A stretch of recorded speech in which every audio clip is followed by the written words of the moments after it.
This week, I had an idea for a puzzle to add to my game. This, by the way, is my game. Time is the essence. An FPS game where you need to beat the objectives before the clock beats you.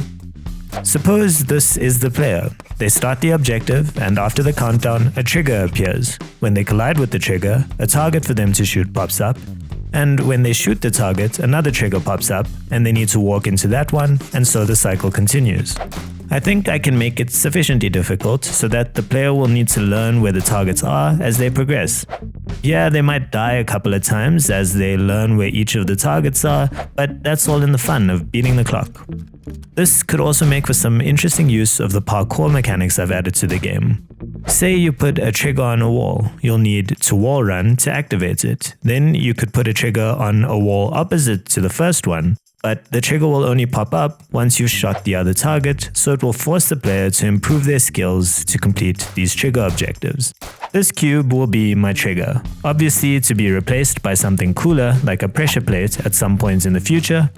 I added some code that activates a linked target when you collide with it. Next, I added some code that activates the next trigger once you shoot the target that just popped up. I spent some time adding a few of these triggers and targets all over the show and linked it to my objective system. I think this is a pretty cool idea.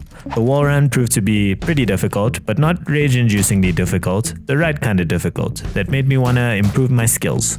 To cap off the week, I added level blockers, so that the player can't just skip over objectives. For example, this bridge that comes down when you finish the pop-up targets, or this door when you start the free targets objective. Next week, I'll be spending a bit more time on some ideas for the Rocket Launcher League video I made.